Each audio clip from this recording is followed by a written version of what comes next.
নমস্কার বন্ধুরা, ইনফরমেশন বাংলা চ্যানেলে তোমাদের সবাইকে স্বাগত। বন্ধুরা, আজ আমি তোমাদের এই ভিডিও দেখাবো যে 30 টাকা ইয়ারফোন কেমন হয়। বন্ধুরা, আমি কোনো ভিডিও প্রমোশন করছি না যে তোমাদের বলছি কিনতে বা কেনো। বন্ধুরা, 30 টাকা ইয়ারফোনটা আমি নিয়েছিলাম লোকাল ট্রেন থেকে। তো আমি তোমাদের এইটার অভিজ্ঞতা আমি তোমাদের শেয়ার করব যে তোমরা কিনবে কি কিনবে না সেটা তোমাদের সম্পূর্ণ ব্যাপার। তো বন্ধুরা দেখো, এই ইয়ারফোনটা কোনো কোম্পানির নয়, এটা একটা লোকাল কোম্পানি বা চায়না কোম্পানির প্রোডাক্ট, বুঝতেই পারছো। কারণ এত কম দামে তো কোনো প্রোডাক্ট কোম্পানির হয় না।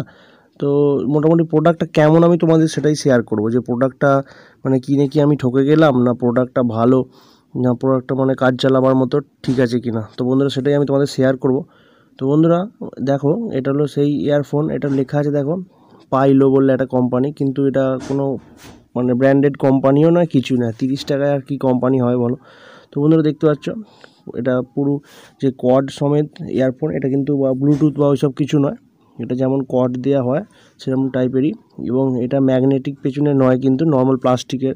এবং এর কর্ডটা কিন্তু শক্ত, খারাপ নয়, যে নর্মাল পাতলা সরু কর্ড বা সেরকম নয়, কর্ডটা ভালো।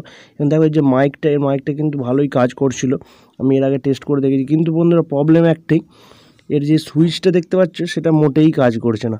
এটা কোনোভাবেই কল কাট করার সময় বা গান শোনার সময় যে প্রেস করে দিলে গানটা অফ হয়ে যায় বা চালু হয়ে যায়, সেটা কিন্তু মোটেই হচ্ছে না। তো এটা একটা প্রথমেই প্রবলেম। আমি ট্রেনে নেওয়ার সময় তখন অত চেক করিনি, কিন্তু বাড়িতে এসে যখন দেখছি যে এটা কাজ করছে কি না, তখন কিন্তু এটা দেখছিলাম যে ওই যে প্রেস করা যে সুইচটা, সেটা কিন্তু কাজ করছে না মোটেই। কিন্তু এমনি মাইক যেটা কল করার জন্য বা কথা বলার জন্য, সেটা কাজ করেছিল। এবং এর হেডফোনের সাউন্ড কোয়ালিটিও খুব ভালো ছিল, কিন্তু মোটেই খারাপ নয়। যে 30 টাকার ইয়ারফোন বলে যে খারাপ হবে সেটা কিন্তু নয়, এর সাউন্ড কোয়ালিটি ভালো এবং বেসও ভালো। তো আমি তোমাদের দেখাবো যে এর কীরকম সাউন্ড কোয়ালিটি। তো আমি তোমাদের একটাই কথাই বলবো, যে তোমরা যদি এরকম কিছু জিনিস পছন্দ করো, নেওয়ার জন্য নিতে পারো, কিন্তু চেক করে দেখে নেবে। খারাপ হয় না খুব একটা। যে 30 টাকার ইয়ারফোন নিচ্ছে বলে সেটা খারাপ হবে, একদম বাজে তা কিন্তু নয়। মোটামুটি ইউজ করার জন্য ঠিক আছে।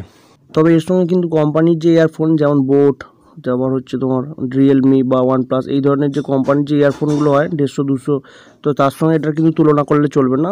সেগুলো প্রোডাক্টটা দামিও প্রোডাক্ট, এবং তার কোয়ালিটিও আরও ভালো, সাউন্ড কোয়ালিটিও খুব ভালো। তবে এটা ভালোই বাজছে। দেখো বন্ধুরা, আমি তোমাদের মিউজিকটা হালকা করে যেমন আসছে মাইকে, সেটাই আমি তোমাদের শোনাচ্ছি। এবং বন্ধুরা, আমাদের ইনফরমেশন বাংলা চ্যানেলে বিভিন্ন টপিকের ওপর আনবক্সিং এবং ফুল রিভিউ করে ভিডিও আছে, তোমাদের প্রয়োজন হলে তোমরা চেক করে দেখতে পারো। বন্ধুরা, আমি তোমাদের আগেই বললাম যে আমি ভিডিও কোনো প্রমোশন করেছি না, আমি নিয়েছি প্রোডাক্টটা কেমন আমি সেটাই তোমাদের কাছে শেয়ার করলাম। তো বন্ধুরা, ভিডিওটা হেল্পফুল হয়ে থাকলে অবশ্যই একটা লাইক করে দিও, এবং এই বিষয়ে যদি কিছু জানার থাকে কমেন্ট করে জানিও। আমাদের চ্যানেলে নতুন হয়ে থাকলে চ্যানেলটি সাবস্ক্রাইব করে দিও। ধন্যবাদ বন্ধুরা, ভালো থাকবে সবাই।